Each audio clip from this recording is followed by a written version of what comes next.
एक जमाने में पहाड़ियों और बुलंद व बाला दरख्तों के दरमियान वाक़ा एक प्रस्कून गांव में लिल्ली नाम की एक बहादुर लड़की रहती थी। वो 8 साल की थी। चमकती नीली आंखें और बाल गर्मियों के सूरज की तरह सुनहरे थे। लिली को अपने घर के पीछे जंगल की तलाश बहुत पसंद थी, जहां वो अक्सर दरख्तों के नीचे छिपे जादुई मखलूक का तसव्वुर करती थी। एक शाम, जैसे ही आसमान गुरूब आफताब के रंगों से सर्ख होना शुरू हो गया था, हवा लल्ली अपनी मामूल की सीर पर निकल गई। हवा में दीवदार के साथ मीठी खुशबू आ रही थी और नर्म हुआ कि सरगोशियां राजों को सिर्फ वो सुन सकती थीं। लेकिन आज रात मुख्तलिफ महसूस हुई। जंगल ज्यादा जिंदा, ज्यादा जादुई लग रहे थे। जैसे ही वो गहराई में घूम रही थी, लल्ली ने देखा कि दरख्तों में से एक नर्म चमक चमक रही है। तजस्सुस उसके अंदर बलबला गया और वो रोशनी का पीछा करती रही यहां तक कि वो एक छोटी सी सफाई पर पहुंच गई। साफ करने के मरकज में एक कदीम बल्लूत का दरख्त था, जिसके पत्ते सोने की तरह चमक रहे थे। अचानक इसके आसपास की हवा कहकाओं से भर गई। लिल्ली ने चौंक कर चारों तरफ देखा और हैरत से उसने छोटे पैरों वाली मखलूक को हवा में उड़ते देखा। वो परियां थीं।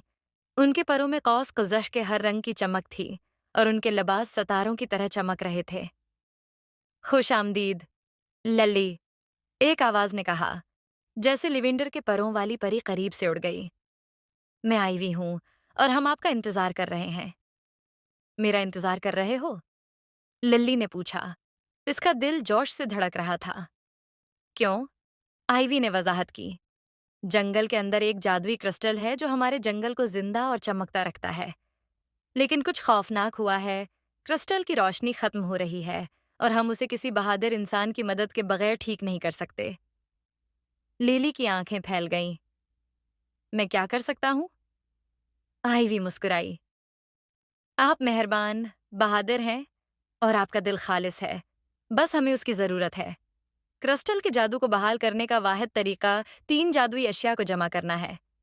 फिनिक्स का पंख, फ्लावर का डुड्राप और सल्वर ड्रैगन का पैमाना। क्या आप हमारी मदद करेंगे? लिल्ली ने बगैर किसी हचकचाहट के सर हिलाया। वो अब सिर्फ एक सादा सी चहलकदमी पर नहीं थी, वो एक जादुई तलाश में थी।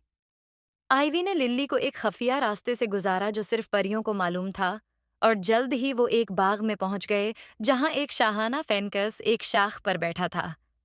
उसके दहकते पनक शाम की रोशनी में चमक रहे थे। आइवी ने सरगोशी की। फेनकस से नरमी से बात करो और ये आपको अपना पनक पेश करेगा। लिली फेनकस के करीब पहुंची और शाइस्तगी से झुक गई।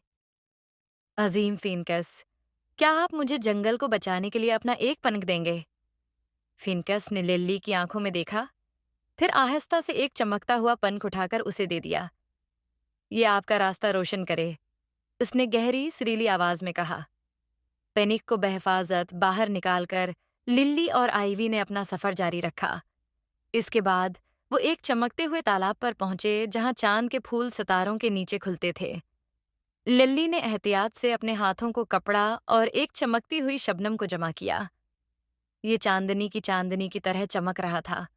आखिरकार वो सलोर ड्रैगन की खुआ तक पहुंच गए। ड्रैगन बहुत बड़ा था, लेकिन उसकी आंखें मेहरबान थीं। मैं जानता हूं कि तुम क्यों आए हो, ये गड़गड़ा कर बोला, और उसके चांदी के तराजू से उसने आईने की तरह चमकने वाली एक पेशकश की। उसे समझदारी से इस्तेमाल करें। तीनों चीजों को हाथ में लेकर लिल्ली और आइवी वापस कलीरंग की तरफ बढ़े जहां क्रिस्टल बैठा था। उसकी रोशनी अब भी मुश्किल टमटमा रही है। आइवी ने क्रिस्टल पर फेनकस फेदर, मूनफ्लावर ड्यूड्रूप और ड्रैगन स्केल छिड़क दिया, और अचानक एक शानदार रोशनी फूट पड़ी। पूरा जंगल जादू से जगमगा उठा। फूल खुले, दरख्त चमके और परियां हुआ में खुशी से रक्स करती रहीं।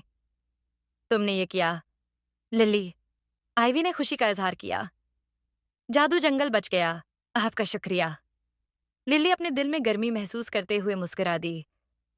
जैसे ही परियां उसके गर्द घूमती और गाती थीं, वो जानती थी कि वो इस जादुई महम जुई को कभी नहीं भूलेगी।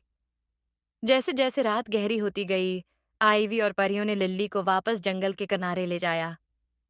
आपका शुक्रिया, आइवी ने कहा, जादू जंगल में आपका हमेशा इस्तिकबाल है। एक आखिरी लहर के साथ लिल्ली घर वापस आ गई। इसका दिल जादू और हैरत से भरा हुआ था।